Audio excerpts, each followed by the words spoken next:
Passé présent, c'est le rendez-vous de ceux qui aiment l'histoire. Et c'est l'émission de Philippe Conrad, présentée aujourd'hui par Pierre Demeuse. Bonjour, cher Pierre. Bonjour, Catherine. Nous avons un programme très éclectique. C'est vrai. Aujourd'hui, nous allons aborder d'abord un personnage de la Révolution qui a eu une destinée assez particulière et dont on a reparlé pendant ces derniers mois. Après quoi, vous, Catherine, vous allez nous parler d'un personnage parisien particulièrement connu de tous, puisqu'il s'agit de la Tour Eiffel. Et ensuite, Jean-Pierre Thurbeg, ici présent, nous parlera de son livre sur les feuilles des tranchées. Et je commence d'abord par vous parler de ce personnage de la Révolution dont on a parlé ces derniers mois, puisque Madame Hidalgo, qui est le maire de Paris, et Madame Najot Belkacem, pardon. Oui, il faut s'y reprendre à plusieurs fois. Il faut s'y reprendre quelquefois, oui. Avait annoncé qu'une femme, une pionnière du féminisme, allait pouvoir rentrer au Panthéon. Il s'agit d'Olympe de Gouges. Et donc, cette personne était considérée comme étant la première à avoir affirmé les droits de la femme, puisqu'elle a rédigé une déclaration des droits de la femme. Et pourtant, chose curieuse, par la suite, cette nomination, cette promotion dans le Panthéon, où, comme vous le savez, on dépose les cendres de tous les grands hommes de la République, les femmes aussi d'ailleurs. Il n'y en a pas beaucoup, des femmes. Il n'y en a pas beaucoup, effectivement. Eh bien, finalement, cette décision a été rapportée et Olympe de Gouges ne rentrera jamais au Panthéon. Alors, à partir de là, eh bien, je vous propose de nous interroger sur les raisons que l'on n'a pas du tout annoncées, pour lesquelles Olympe de Gouges n'est pas rentrée au Panthéon, en étudiant sa biographie.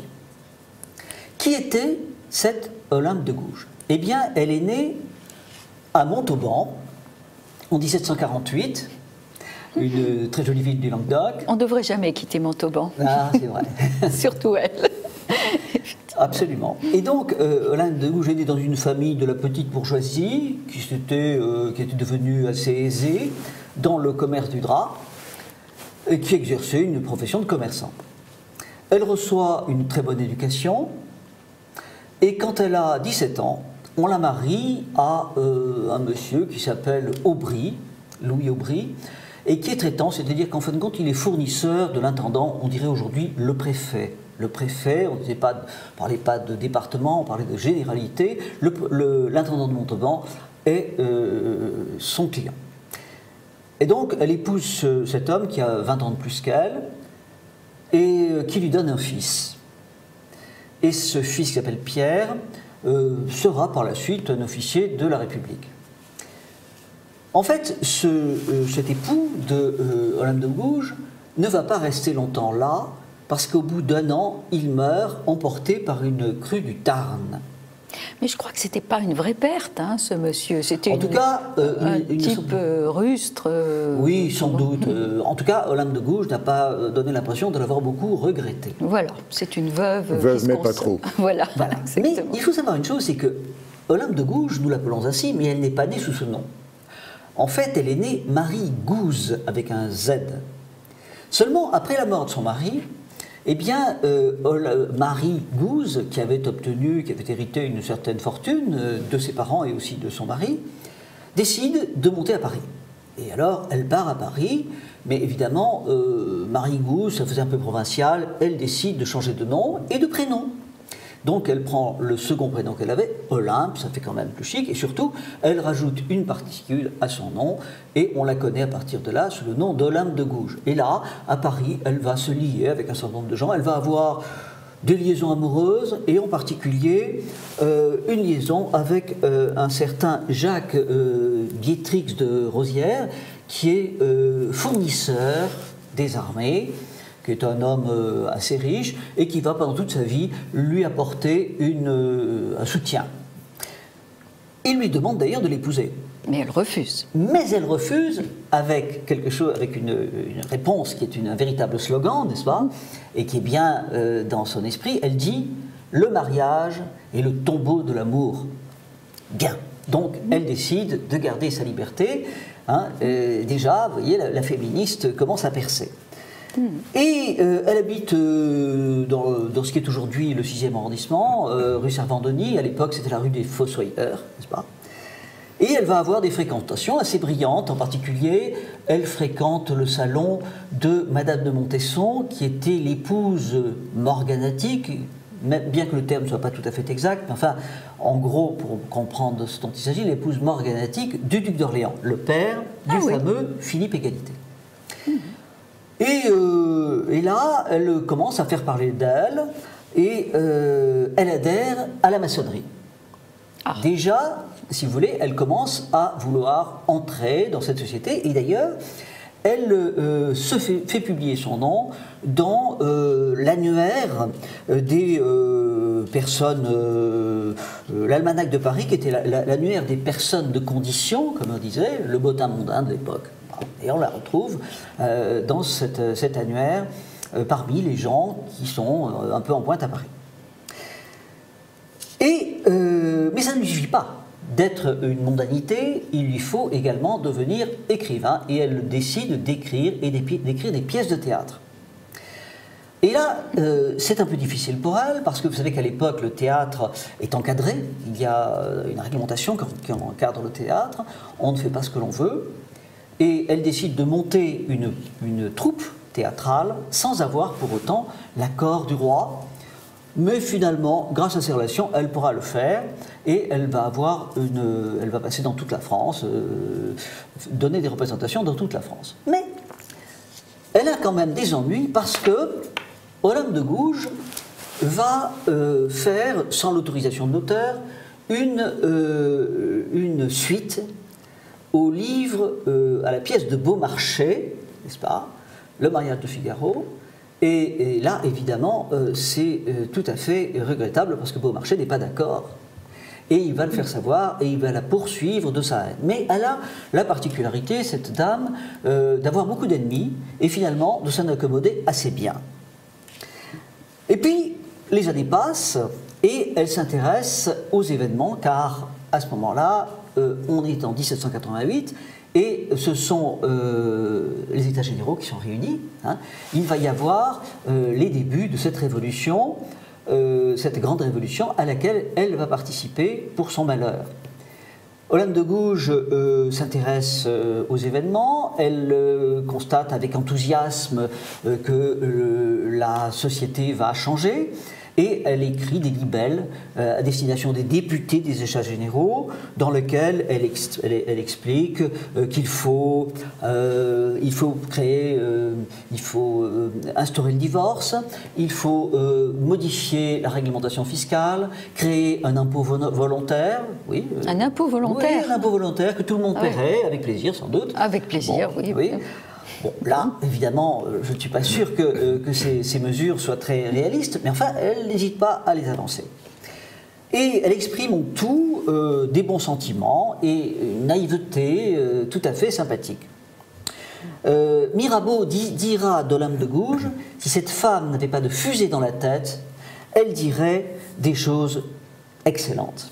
De fusée dans la tête. De fusée dans la tête, expression. Ce qui veut dire qu'elle était idiote ou... Qu'elle était un peu dérangée, qu'il arrivait de faire de la démesure, de ne pas être toujours très équilibrée. Fusée dans la tête. Des fusées dans la tête. Oui, oui, j'aime bien. Arrive la fuite du roi à Varennes, alors elle condamne le roi, parce qu'elle ne comprend pas dans quelle situation il se trouve. Mais malgré tout, elle va s'obstiner à le défendre. Donc dans la Révolution, elle ne suit pas le mouvement et elle commence à défendre le roi. Et elle va adhérer à la fraction la plus modérée des Girondins.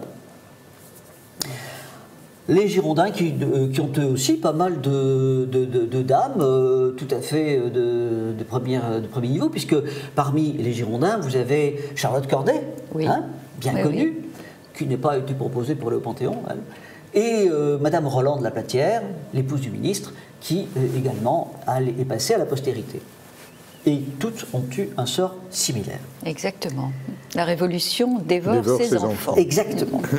Et Olympe de Gouges garde malgré tout sa sympathie à la monarchie, puisque, avec beaucoup de courage, cette fameuse déclaration des droits de la femme, elle la dédie à la reine Marie-Antoinette. Et ça suffit à la faire mal considérée par toute une partie de gens qui suivent le mouvement de la montagne, les Jacobins, qui sont mécontents de la position d'Olympe de Gouges. Et elle s'en justifie avec beaucoup de crânerie en disant ceci: si la femme a le droit de monter à l'échafaud, elle a aussi celui de monter à la tribune. Pas mal. Tout à fait vrai, oui. Et alors là, je voudrais faire une observation importante sur l'esprit de la Révolution vis-à-vis des femmes. La Révolution française, dans son ensemble, est antiféministe. Elle est totalement hostile à l'influence des femmes. Il y a une réaction par rapport au XVIIIe siècle, qui était un siècle où les femmes jouaient un grand rôle dans les salons, où elles influençaient les ministères, où même certaines politiques étaient déterminées par des cénacles de femmes. Et ça, la Révolution française entend s'y opposer. Et donc, Olympe de Gouges est donc tout à fait en opposition avec ce courant. Elle est tout à fait mal vue parce que Chaumette, l'un des chefs les plus extrémistes des révolutionnaires, dit à son sujet: il faut condamner les femmes qui veulent politiquer et abandonner les soins de leur ménage. Voilà, si vous voulez, un résumé de ce qu'était ce féminisme et la façon dont il était conçu par la Révolution. Et Olympe de Gouges a sur ce point, sur le point du féminisme, une vision qui est très bien vue et qui est définie de manière assez concise. Elle dit: les femmes sous l'Ancien Régime étaient méprisables et respectées. Sous la Révolution, elles sont respectables et méprisées. Ah, très bien vu. Jolie formule. Jolie formule. Mais elle aimait les formules. Elle avait quand même du caractère. Et elle manifeste son caractère après la prise des Tuileries, vous savez, au cours de laquelle le roi a été chassé des Tuileries et les gardes suisses ont été massacrés. Et elle s'indigne contre cette action, elle la condamne. Et un mois après, ce sont les massacres de septembre.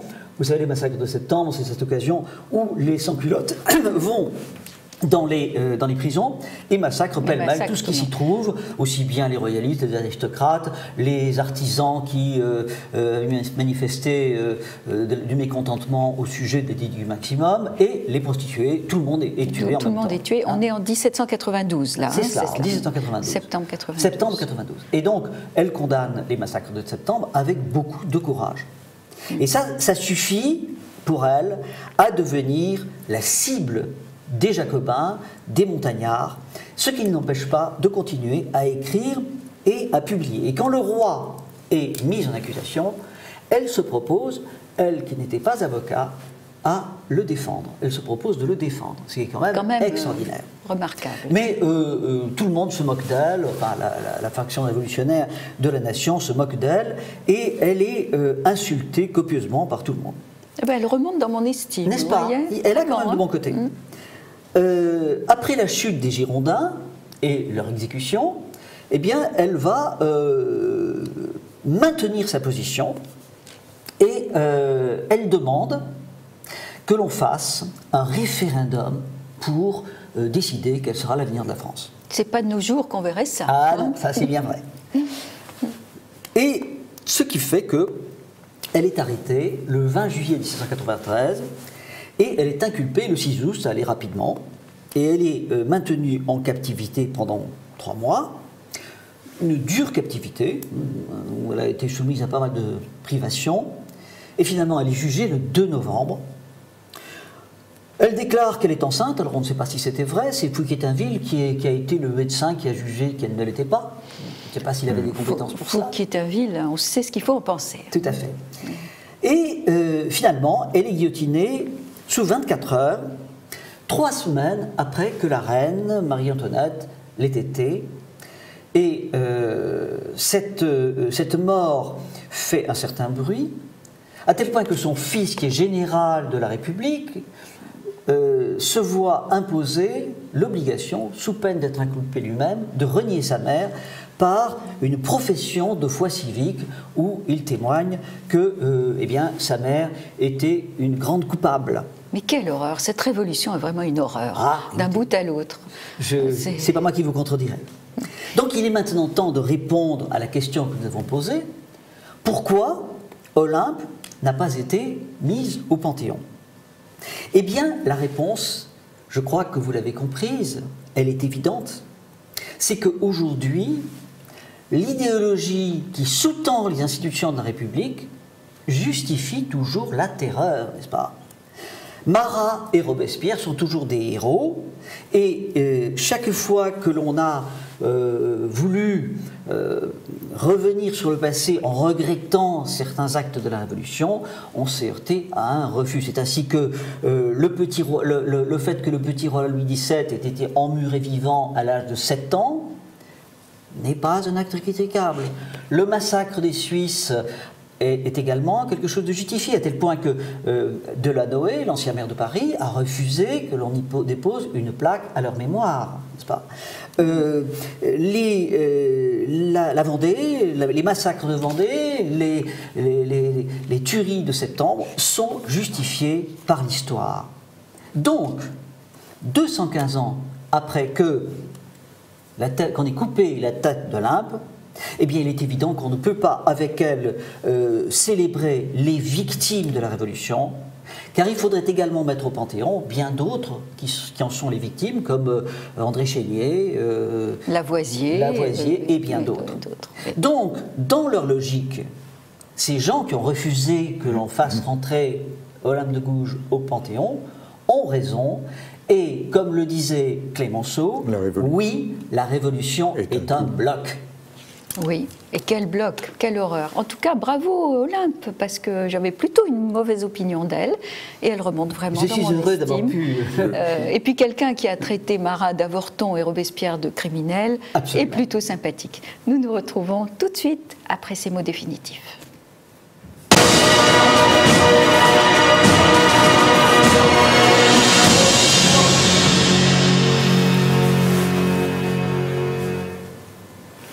Je vais vous parler d'une vraie Parisienne qui est connue dans le monde entier, la Tour Eiffel, le monument payant le plus visité au monde et connu vraiment jusqu'au fin fond d'Oulan-Bator ou des îles Aléoutiennes. La silhouette de la Tour Eiffel est devenue le symbole de Paris, le vrai symbole de Paris.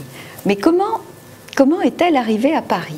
Alors on est en 1884 et la France se relève un peu penaude après la guerre de 70. Elle a besoin d'affirmer sa force, sa vitalité et donc on décide de faire une exposition universelle en 1889. 1889, ça sera aussi 100 ans après la Révolution. Donc, il y a un appel à projet qui est lancé avec des projets absolument délirants. Le pire auquel on a échappé, cher Pierre, c'est une guillotine de 300 mètres qui aurait dominé Paris. Ah. Là, je crois quand même... Ça a été évocateur. Oui, n'est-ce pas, hein? Il y avait d'autres projets aussi assez fous. Il y avait la colonne Soleil. Alors ça aussi, c'était 300 mètres de haut, mais très bâti, et un phare géant aurait illuminé Paris, donc on pouvait supprimer tous les lampadaires qui éclairaient Paris. C'était une bonne idée, mais ça a été refusé parce que c'était trop lourd et c'est pas sûr que ça aurait marché. Il y avait aussi, pour temps de canicule, un pulvérisateur géant qui aurait rafraîchi Paris les jours où il faisait très chaud. Mais non, ce n'est pas ces projets-là qui seront retenus. Il y avait quand même 107 projets, hein, c'était un gros concours.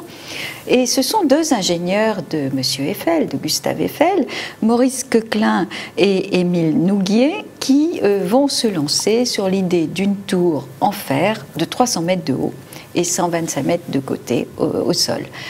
Eiffel n'est pas intéressé. Au départ, il regarde vaguement les plans et dit oui, allez-y les petits, pourquoi pas. Et puis le projet va s'étoffer au cours des mois et Coquelin et Nouguier vont demander à un architecte, qui est Stéphane Sauvestre, de travailler un peu ce projet. Donc il va y avoir des soubassements en pierre, il va y avoir Sauvestre va ajouter des arcs, les fameux arcs qu'on connaît aujourd'hui et qui font toute la différence. Il va ajouter des statues dans les coins, des victoires géantes jouant de la trompette, et il va ajouter un bulbe tout en haut de la tour Eiffel, donc un gros bulbe. Et là, Eiffel commence à s'y intéresser, reprend le projet, et c'est lui qui va présenter son projet à lui. Il va virer le bulbe, il va virer les victoires, mais il va garder beaucoup de choses créées par Sauvestre.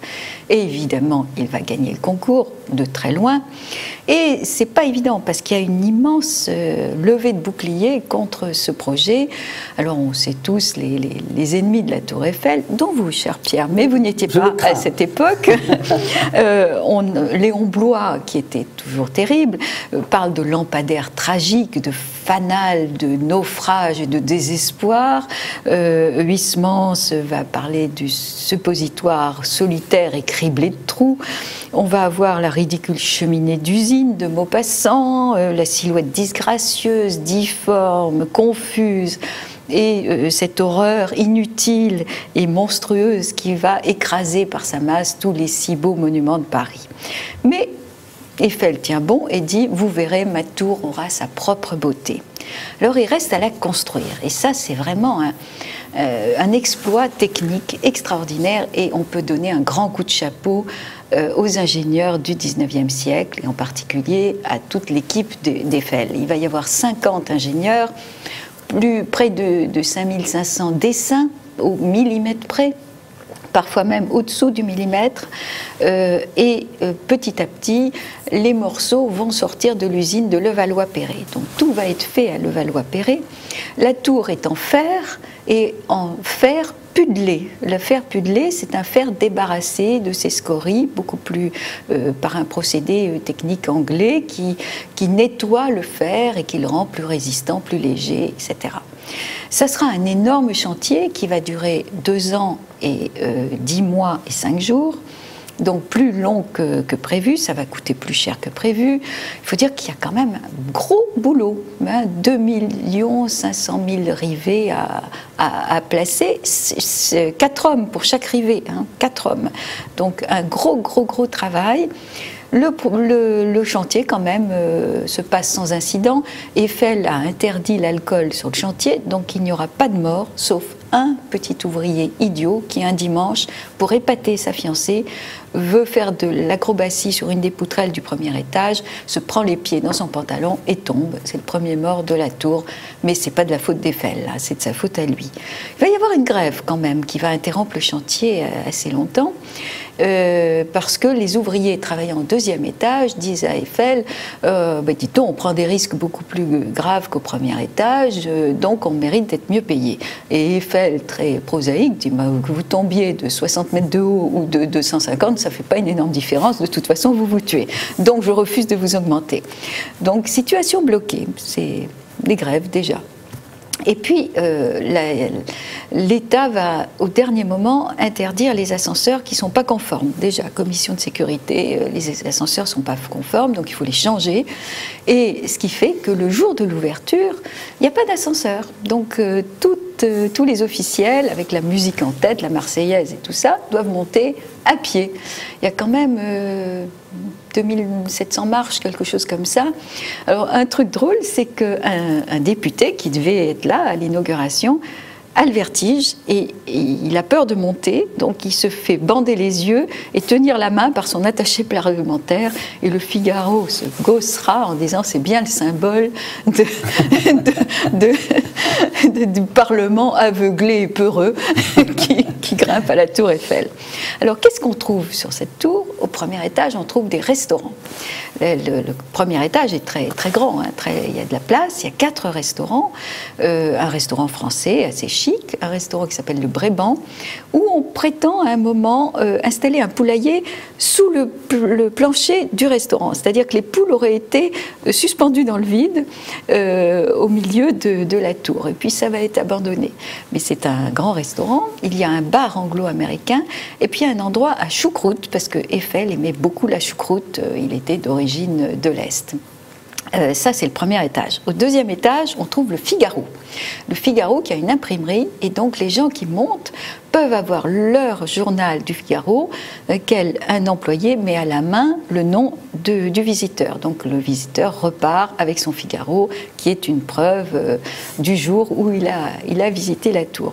Alors, au troisième étage, on trouve le bureau de Monsieur Eiffel, et on pouvait monter à l'époque au troisième étage. Il va se passer un truc intéressant, c'est qu'un jour, le grand-duc Nicolas est reçu par Eiffel tout en haut, donc dans son bureau, et il trouve ça tellement formidable qu'il passe une demi-heure de plus que prévu. Et pendant ce temps, sa voiture, qui était piégée par un attentat, explose, mais sans lui, donc la tour Eiffel a sauvé cet homme-là. Elle a quand même un mérite. Voilà, elle a un mérite. Alors, au bout de 20 ans, elle devait être détruite, la tour Eiffel.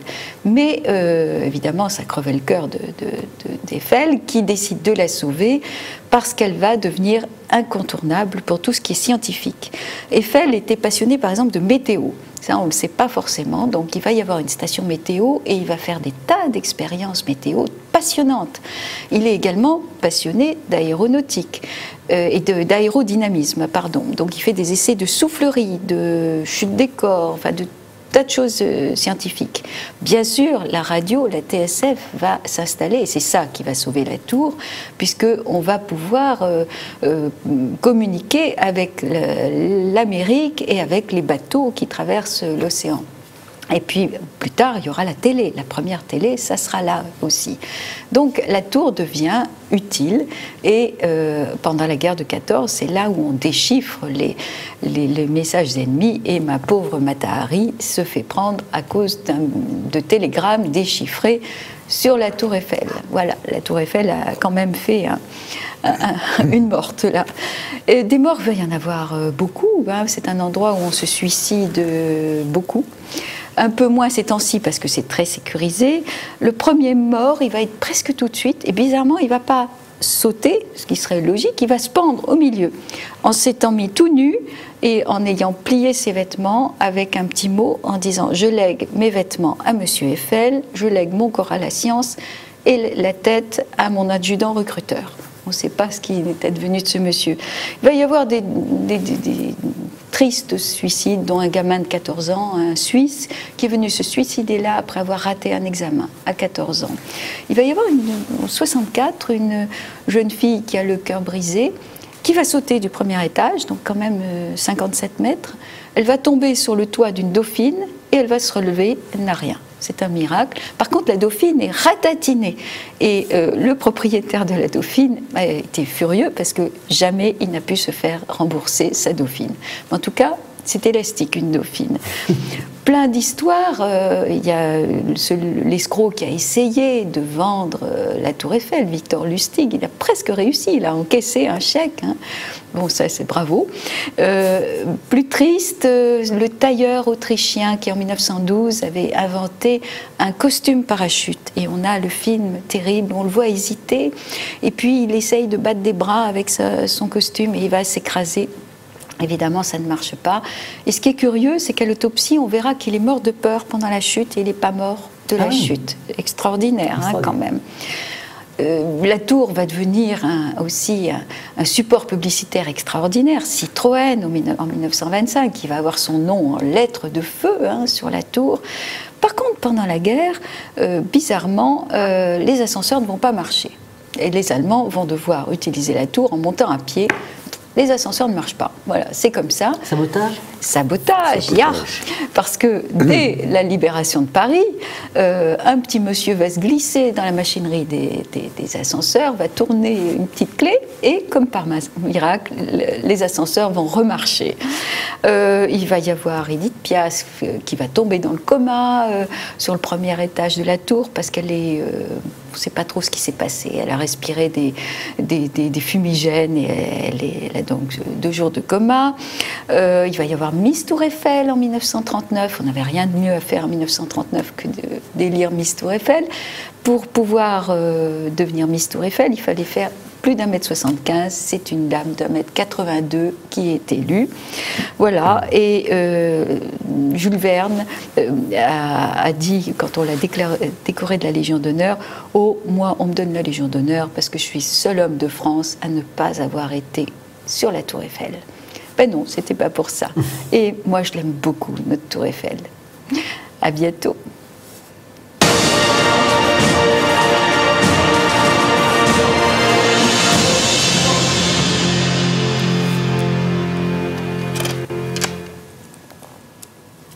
Nous reprenons notre émission avec un entretien avec Jean-Pierre Thurberg, qui dirige les éditions Italiques et qui va nous présenter un sujet en rapport avec la guerre de 1914, sur laquelle il a d'ailleurs écrit de nombreux ouvrages.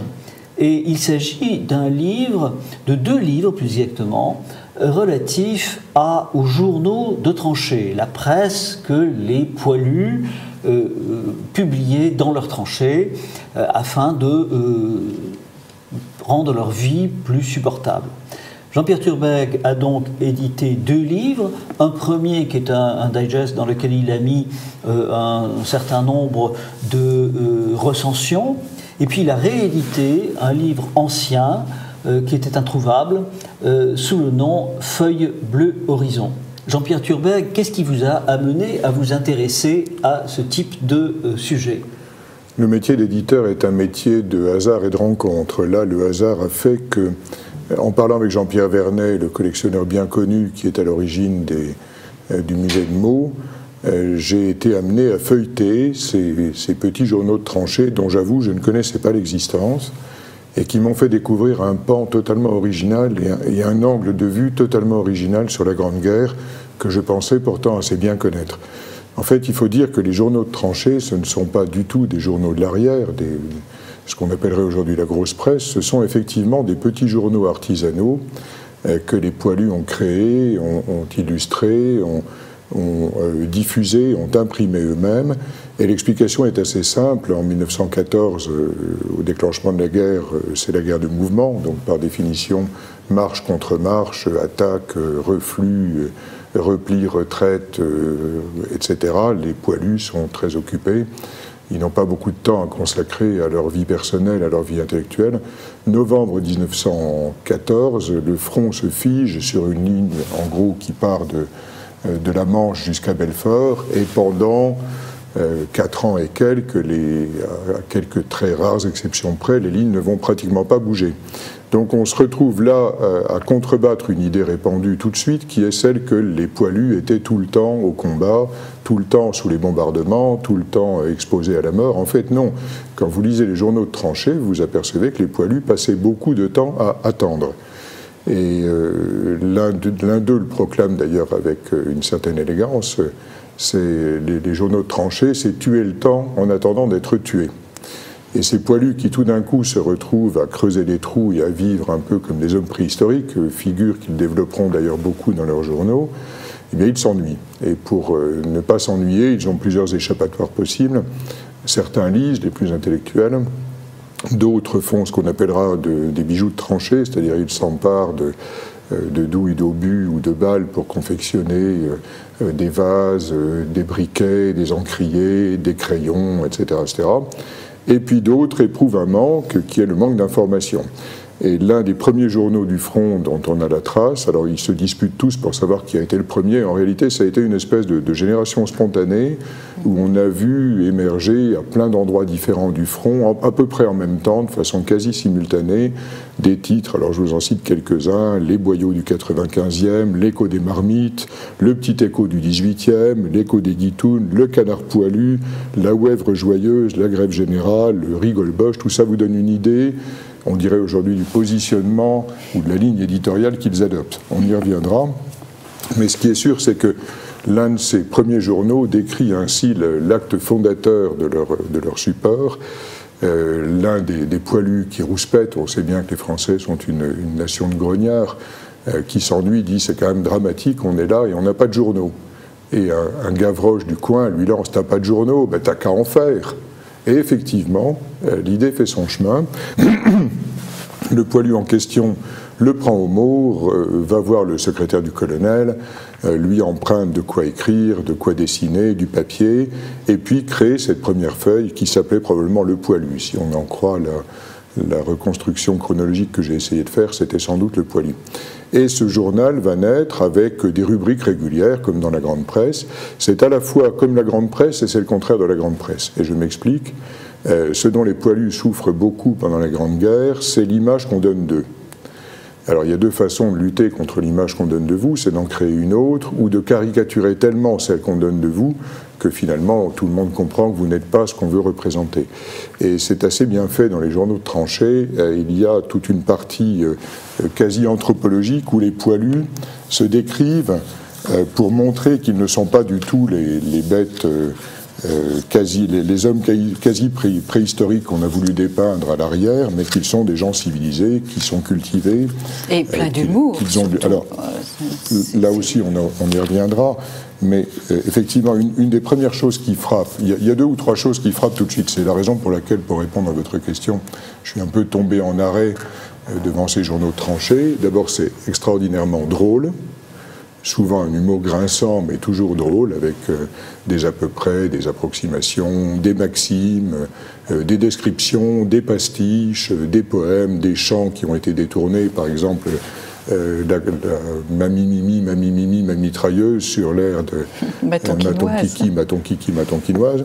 C'est une espèce de presse qui serait un peu comparable aux journaux de potache qui ont pu naître dans les années 60 et 70 dans certains lycées. Une presse dans laquelle on se défoule, bien sûr, mais aussi dans laquelle on fait passer un certain nombre de messages. Et l'un de ces messages, que je n'arrive pas à retrouver dans la bonne tradition, c'est en gros cette entreprise de réinformation, comme on ne disait pas à l'époque, menée par les poilus qui disent non, nous ne sommes pas des bêtes, bien que nous vivions dans des tanières comme des loups, nous ne sommes pas des hommes préhistoriques, bien que nous ne nous lavions pas et que nous n'ayons pas toujours le langage châtié qu'on pratique dans les salons parisiens. Nous ne sommes rien de tout cela, nous sommes tout simplement des combattants plongés dans ce qu'ils n'appellent pas un enfer, parce que la deuxième remarque qu'on se fait tout de suite quand on tourne les pages de ces petits journaux jaunis, c'est qu'en fait, ils ne se plaignent pas. Ce n'est pas du tout une presse doloriste dans laquelle ils s'apitoient sur eux-mêmes. Au contraire, ils ont ce qu'on appelait à l'époque du cran, du panache. Ils ont à cœur de montrer qu'au-delà de l'épreuve qu'ils subissent, et que nul d'entre nous, je crois, aujourd'hui, n'accepterait de subir comme ils l'ont fait, au-delà de cette épreuve qu'ils subissent sans rien dire et en serrant les dents, ils ont en plus l'extraordinaire courage d'en rire. Je ne sais plus qui disait l'humour noir, l'humour et l'humour noir en particulier, c'est la politesse du désespoir. Eh bien, eux mettent en quelque sorte leur point d'honneur à donner de leur combat et de leur misère et de leur souffrance une image finalement drôle. Troisième remarque qu'on se fait, et là, tous ceux qui ont regardé les cérémonies avec des anciens combattants, bon, aujourd'hui ce sont les anciens combattants de la Deuxième Guerre ou de l'Indochine. Moi, j'ai connu encore les cérémonies avec les porte-drapeaux qui étaient des survivants de la Première Guerre. On a tous en tête l'image des combattants de 14 comme étant des messieurs très âgés, courbés en deux, etc., etc. Mais pas du tout. On s'aperçoit en lisant ces journaux, comme je le disais, que ce sont des journaux de jeunes hommes. De jeunes hommes pleins de sève, des gamins impertinents. Plein de vie, impertinents, gouailleurs, oui, etc., oui. etc. Alors de quoi parle-t-il? Il parle d'à peu près tout, sauf de ce qui fâche. Et ce qui fâche, c'est l'ennemi. En fait, on en parle très peu. Tout à l'heure, Pierre, vous êtes tombé sur une mauvaise caricature d'Allemand parce que vous avez le flair du chien truffier pour trouver les choses qui dérangent. Mais en fait, l'ennemi est très peu présent dans les journaux de tranchées. L'ennemi, si on devait le définir tel qu'il ressort de cette petite presse, c'est avant tout tous ceux qui ne participent pas à l'effort de guerre. C'est-à-dire, en gros, les planqués, les embusqués, coiffés très en arrière du front, comme chacun sait. Oui. Les gendarmes, qui sont évidemment des chiens de garde vigilants, toujours prompts à punir le poilu. On attaque les gendarmes. On attaque les gendarmes. On attaque beaucoup les gendarmes. Il y a en particulier cette plaisanterie que j'adore, qui dit, un poilu qui dit à un bleu qui arrive, tu sais comment on sait qu'on arrive près du front? Et le bleu lui dit, ben non, le canon, les obus. Non, non, pas du tout. C'est quand on croise le dernier gendarme. Ah oui. Donc il y a un certain nombre de règlements de compte, et puis on en veut beaucoup. Et il n'y a pas de censure de ce genre de choses? C'est une très bonne question.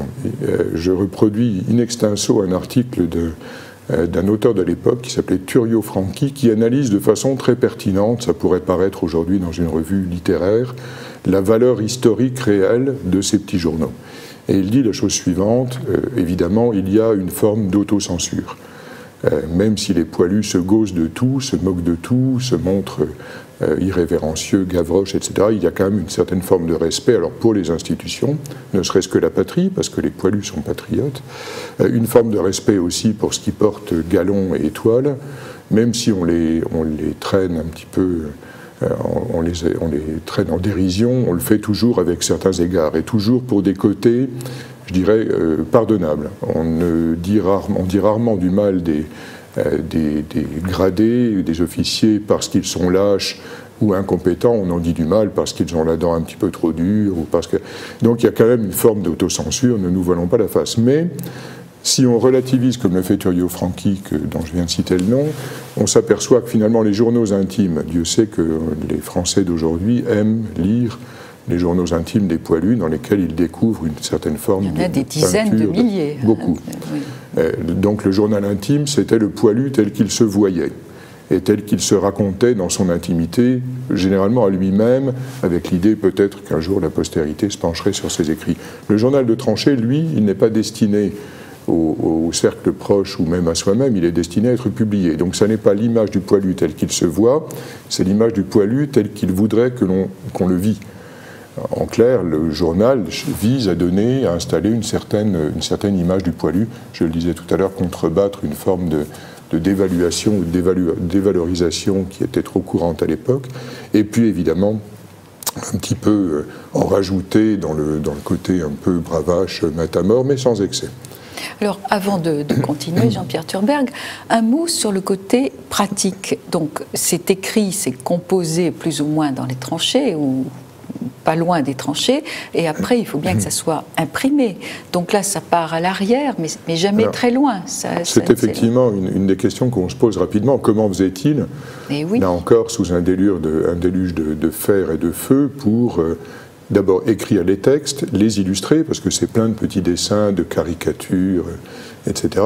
Et a fortiori, comment faisait-il pour passer de l'exemplaire unique de l'auteur à l'exemplaire multiple distribué? Très simple, en général, on avait des complices parmi les gens de l'état-major. Alors ça pouvait être, je l'ai dit tout à l'heure, le secrétaire du colonel qui, sur sa bicyclette, repartait vers l'arrière, apportait les ordres. Donc on lui confiait ce qui ne s'appelait pas les moras, mais ce qui ressemblait, c'est-à-dire la pré-maquette du journal. Lui partait à l'arrière et en seconde ligne, il trouvait une machine à pâte qui permettait de multiplier un certain nombre d'exemplaires. Mais on allait plus loin. À la grande époque des journaux de tranchée, les journaux de tranchée étaient évidemment distribués dans la tranchée, consommés, si l'on ose dire, par les poilus eux-mêmes, qui avaient enfin des nouvelles d'eux qui leur ressemblassent, qui était quand même nouveau par rapport à la grosse presse dont ils se gaussaient.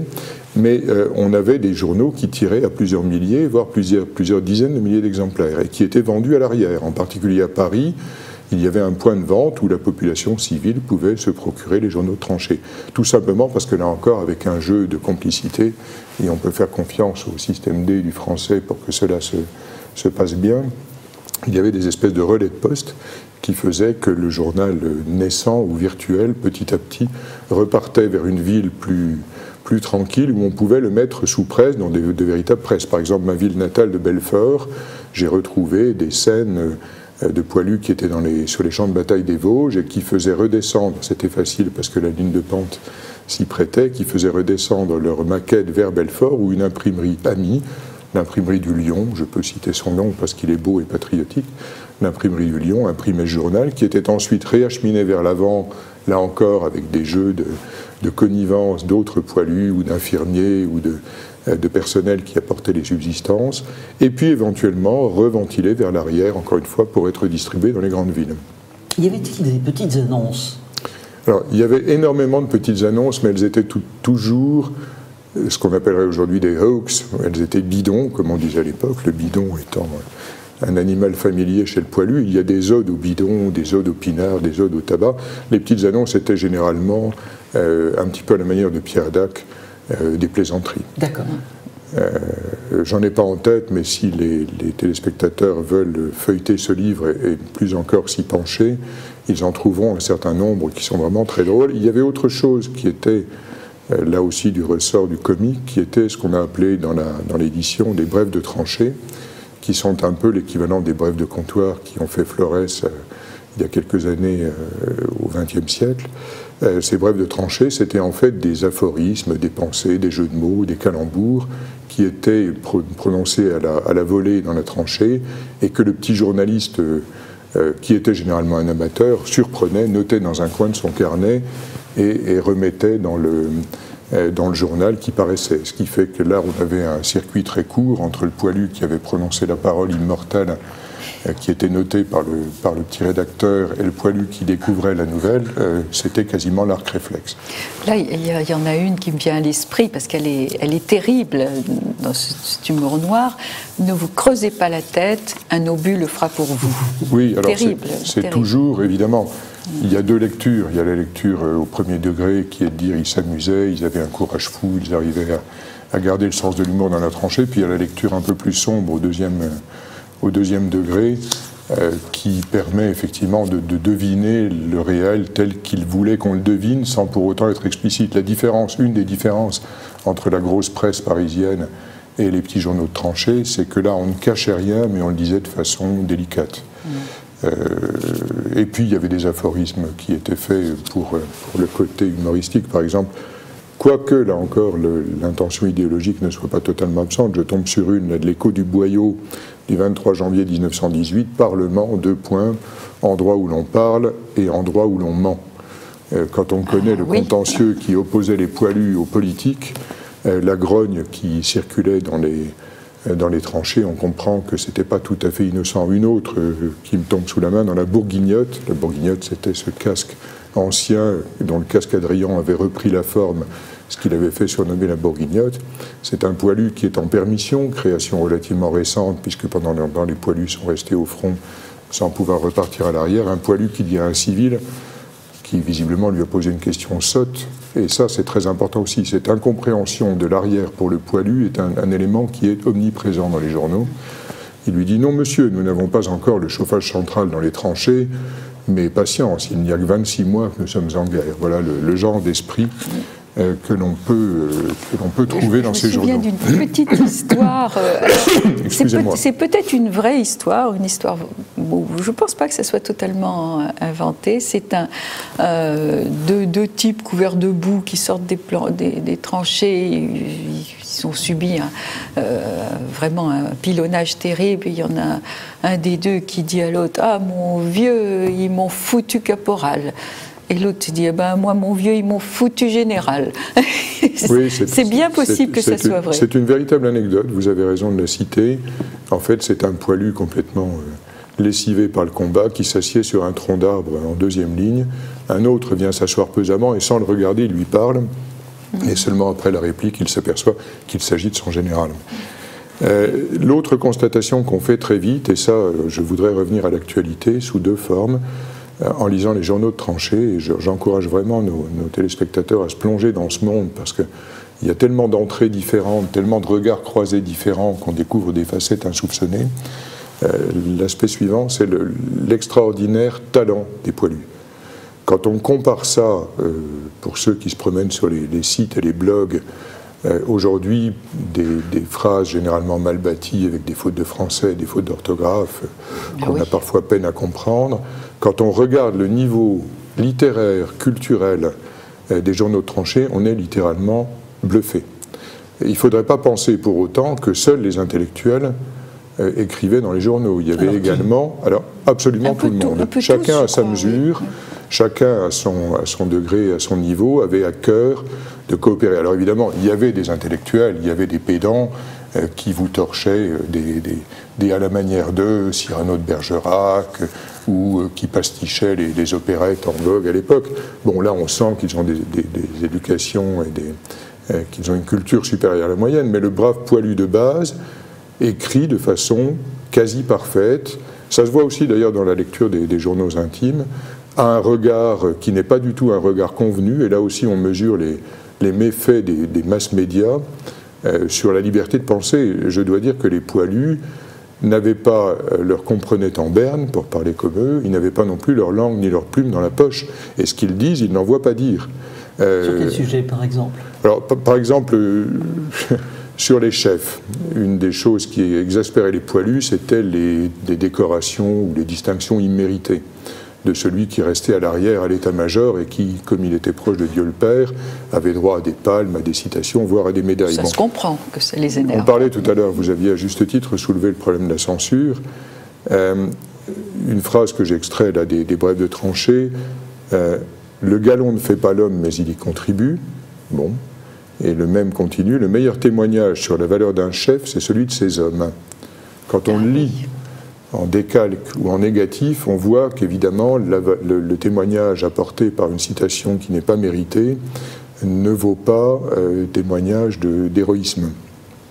Puis il y a des phrases qui sont du bon sens, mais un bon sens qui ne se trompe pas. Par exemple, alors, il y a le pédant de service, vous m'en parliez tout à l'heure. Ney, le maréchal, disait « Ceux qui se vantent de n'avoir jamais eu peur à la guerre sont de sacrés Jean Foutre ». Bon, aujourd'hui, on dit Jean Foutre. À l'époque, on écrivait J étoile, F étoile, parce qu'il y avait encore des conventions. Et le poilu ajoute « Et c'est si juste que seuls les embusqués s'en vantent ». Et puis, il y a le brave garçon de base qui n'a pas la référence historique à Ney et la référence littéraire qui va bien et qui dit « La peur d'avoir peur est la première forme du courage. » Et ça, c'est le bon sens populaire dans ce qu'il a de plus beau. Ou bien, comme les grandes douleurs, les grands héroïsmes sont muets. Et ça, c'est une antienne qui revient beaucoup. Les poilus sont fiers d'avoir une certaine retenue. Et c'est une constante qu'on mesurera après la guerre. Comme le dit un des gens de notre tranchée, que je cite de mémoire, ceux qui en parlent le plus sont ceux qui l'ont fait le moins, en parlant de la guerre, bien évidemment. Bien sûr. Donc il y a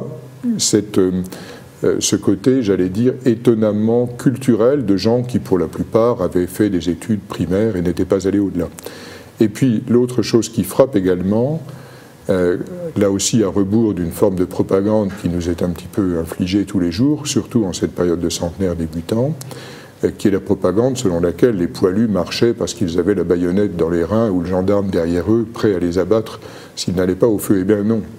Je suis au regret de le dire, les poilus marchaient non pas sous la contrainte, pas toujours sous l'effet d'un enthousiasme délirant, mais ils marchaient parce qu'ils avaient la conscience qu'ils faisaient leur devoir, et que faire son devoir à l'époque était la lettre de noblesse suprême pour le Français de base. Et c'est une chose qui frappe, cet héroïsme tranquille, qui ne se vante pas, qui ne se pare pas des plumes du paon, mais qui se manifeste en toutes circonstances. Ce qui n'empêche qu'évidemment, on a peur, on a froid, on est couvert de poux, on se fait dévorer par les rats quand on s'endort de façon un peu trop profonde la nuit, on a quelquefois le besoin de courir très vite au feuillet pour satisfaire un besoin naturel que la dysenterie et d'autres maladies entretiennent.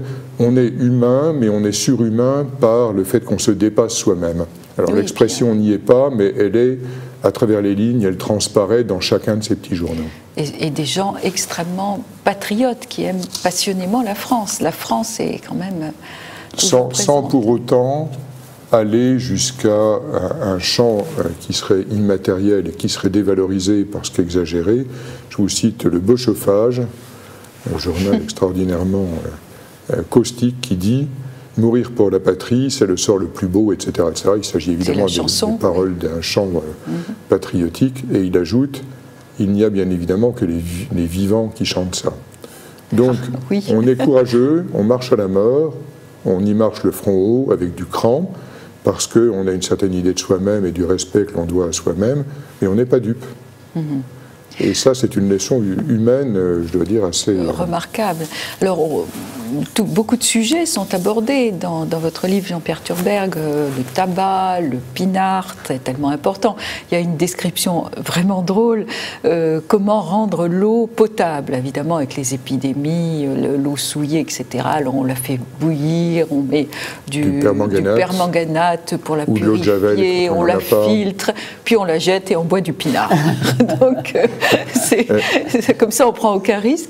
Il y a le tabac, il y a, comme vous disiez, les poux qu'on appelle les totos. Les totos, oui. Qui sont, hélas, très, très, très présents. Qui sont vraiment l'ennemi au quotidien, beaucoup plus que l'allemand. Et d'ailleurs, l'allemand est rarement appelé le Boche, beaucoup plus rarement qu'on le pense, et en général, c'est celui d'en face. ou notre voisin d'en face. Enfin, on trouve des périphrases. Et ce qui m'avait frappé également aussi, quand j'ai découvert ces petits journaux, c'est le fait que, là encore, on fait son devoir, mais il n'y a pas de haine de l'ennemi. Oui. Ça mérite d'être souligné. Oui, même quand on est... Bon, il y a un exemple, un texte absolument déchirant où le poilu monte au front le matin, monte à l'assaut.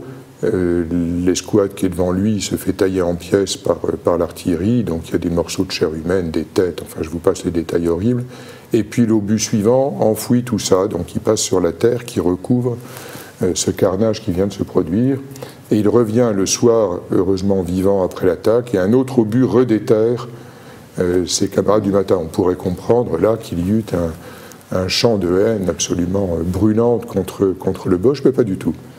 Et je crois qu'au-delà du patriotisme légitime, du courage admirable de ces hommes, il y avait aussi la compréhension du fait que finalement, quel que soit l'uniforme, français comme allemand, ou comme les autres alliés, subissaient la même chose et probablement avec les mêmes motifs que chacun considérait comme justes. En d'autres termes, Dieu était avec chacun des belligérants.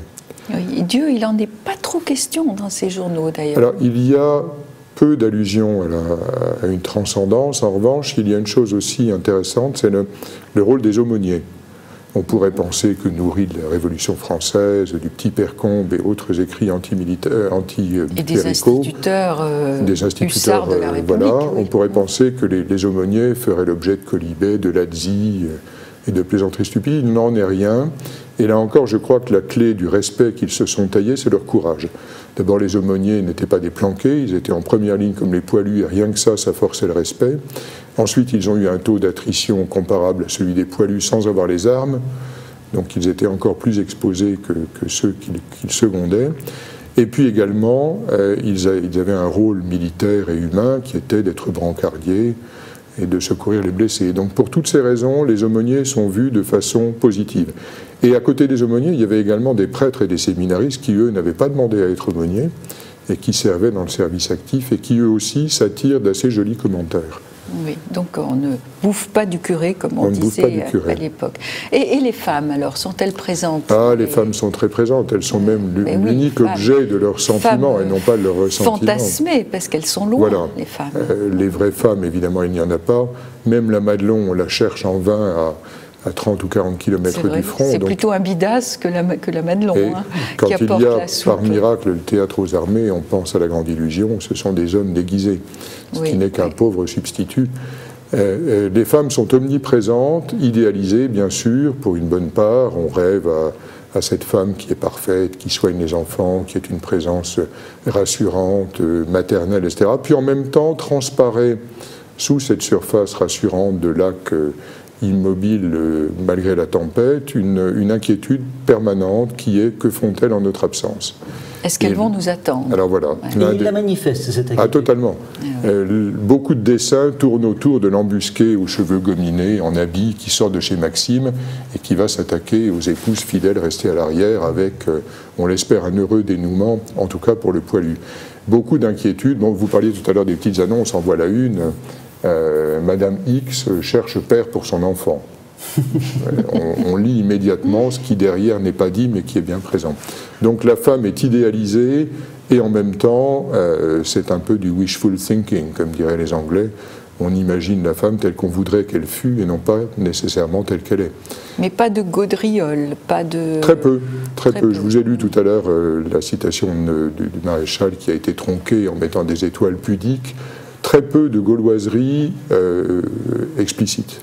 Beaucoup d'esprit gaulois avec des sous-entendus, mais jamais ou presque de mots qui fâchent. En quelque sorte, cette presse des tranchées exprime une sorte d'unité spontanée du pays. Oui, et c'est une des... Alors, une chose qui m'avait frappé aussi en faisant des recherches autour de la façon dont l'époque avait ressenti ces journaux de tranchées. Bien évidemment, ceux de l'arrière les prenaient avec bonne humeur en disant voilà des nouvelles du front, et ils essayaient à travers ce support de comprendre ce qu'était la réalité du front. Mais on pouvait se poser la question de savoir ce qu'était la position officielle. Et ce qui m'avait surpris, c'était Je parle à l'imparfait parce que ces livres sont déjà relativement anciens, sont des best-sellers, passez-moi l'anglicisme des éditions italiennes. Combien d'éditions, de rééditions? Je ne les compte plus, en tout cas ça se vend de façon parfaitement régulière, c'est un peu comme les 300 jours de Verdun, oui. Ça nous permet de réinvestir pour faire des nouveautés, mais ces livres pour moi sont déjà un peu de l'histoire ancienne. Et pour revenir à la façon dont les autorités percevaient les journaux, là je dois dire que j'ai été pris à mon tour à front renversé. Je n'ai pas une immense sympathie pour le maréchal Joffre, je crois que ça commence à être une notoriété publique. J'ai même publié un livre, un pamphlet, disons-le. Un pamphlet assez violent. L'âne qui commandait des lions. Donc quand je dis du bien du maréchal Joffre, c'est que je le pense réellement. Et le maréchal Joffre, à qui l'on soumettait ces petits journaux, on imagine la mine pincée de l'officier un petit peu planqué qui vient lui dire « Mais mon général, que doit-on faire de ces torchons ?» Je suis poli. Eh bien, Joffre a pris une circulaire qui a été adressée au chef d'armée dans laquelle il manifeste une grande intelligence. Il dit « Mais pas du tout, il ne convient pas du tout d'interdire. Au contraire, il faut encourager. Ces petits journaux sont un exutoire, donc ça permet au trop-plein d'émotions, de douleurs, de souffrances, de s'exprimer. Et en même temps, c'est excellent pour le moral. » Et je disais à front renversé parce que le maréchal Pétain, alors général, qu'on aime bien et qui s'est attiré à juste titre la réputation d'être proche des hommes et de partager leurs conditions et de faire punir les mercantis qui étaient responsables de la mauvaise nourriture ou de la mauvaise qualité des fournitures apportées au front, le maréchal Pétain, alors général, a pris un texte radicalement différent en disant « Attention, les petits journaux sont susceptibles d'abord de donner une image de la troupe qui n'est pas celle qu'on a envie de donner, nous, en haut lieu. » Je traduis, mais c'est un peu le sens, enfin c'est même totalement le sens. Et attention, d'autre part, quand les poilus révèlent les mouvements de leur régiment ou de leur division, ça risque de donner des renseignements dangereux à l'ennemi, donc il convient absolument de faire passer ces petites feuilles à la censure. Donc là, on est un peu à l'inverse de ce qu'on imagine d'habitude. Le maréchal Joffre et le maréchal Pétain, alors généraux l'un et l'autre, l'un étant sympathique, gentil, préoccupé du bien-être des soldats. Eh bien non, c'est exactement l'inverse dans le cas présent. Un mot avant de terminer cette émission, car le temps passe très vite. Les feuilles bleues horizon, alors là, ça n'est pas ça n'est pas mon bébé. Ça n'est pas votre bébé, mais c'est une réédition. Voilà, pour finir la réponse à votre question d'entrée, quand j'ai découvert les journaux de tranchée, je me suis dit, mais c'est pas possible que les Français continuent à ignorer cette mine d'or. Et donc, j'ai rassemblé, grâce à Jean-Pierre Vernet et puis à d'autres sources, des centaines de journaux de tranchée qu'on a scannés, ce qui fait qu'ils sont maintenant sauvés pour l'éternité. Oui, car le papier s'abîme très vite. Le papier se ronge terriblement, l'encre pénètre. C'est un mauvais papier.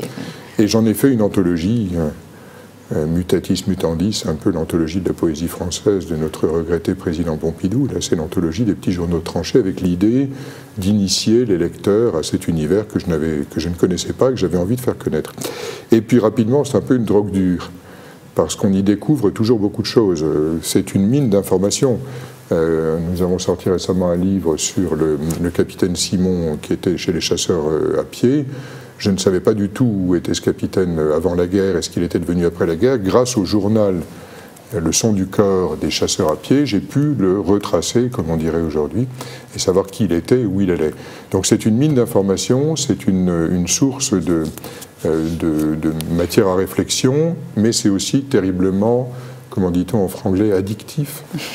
En fait, on devient accro à ce genre de Puis surtout, texte. on peut le lire quelques pages à la fois, le feuilleter, s'arrêter sur les dessins. C'est vraiment un livre totalement ad libitum, charmant et intéressant. Et alors, les feuilles bleues horizon, voilà. C'est autre chose. Alors, après la guerre, il y a eu le mouvement ancien combattant qui fera peut-être l'objet un jour d'une émission, parce que ça le mérite, ça montre complètement le basculement de la société française et ça explique aussi beaucoup de ce qui s'est passé pendant la Deuxième Guerre qui allait suivre. Les anciens se regroupaient, se retrouvaient, et notamment ce fameux André Charpentier, qui était le rédacteur en chef du Beau Chauffage, dont j'ai parlé tout à l'heure, s'était mis en tête de faire le journal, le livre d'or des journaux de tranchée. Il avait été lui-même un acteur passionné de cette affaire, beau soldat en même temps, et il a pendant 10 ans, je crois, après la guerre de 14, il a publié en 28 un livre magistral que tous les amateurs de 14-18 s'arrachaient, dont il restait quelques très rares exemplaires que j'ai eu la chance d'avoir et que nous avons là encore scanné pour le préserver pour l'éternité. Et nous avons fait plus que le scanner, puisque là aussi il était légèrement abîmé, même plus que légèrement sur certaines pages. Grâce à la PAO et à l'informatique, nous avons pu littéralement restaurer des illustrations qui avaient jauni, qui étaient pâles. Et donc, grâce à ce livre, ceux qui auraient été victimes de ce virus dangereux pour ce tropisme fou pour les journaux de tranchée peuvent découvrir là l'intégralité de ce que André Charpentier avait pieusement les deux livres sont complémentaires. Je crois qu'on peut rappeler le prix de vente, 30 € pour les journaux de tranchée, voilà. Et je crois 49 € pour les feuilles de l'horizon. Est-ce que vous faites un petit geste pour les téléspectateurs de TV Liberté? Si vous me prenez par les sentiments. Je vous prends par les sentiments. Il doit nous rester effectivement quelques coffrets. Nous avions imprimé pour une édition limitée des coffrets cartonnés très jolis qui permettent de garder en bon état les 2 volumes. Il doit nous en rester quelques-uns. Et bien tous les téléspectateurs de TV Liberté et amis qui nous téléphoneront auront droit à un coffret sans supplément de prix. Par contre, il n'y en a qu'une quantité limitée puisque nous n'avons pas réédité. Eh bien, messieurs, l'émission se termine. Merci et à la semaine prochaine.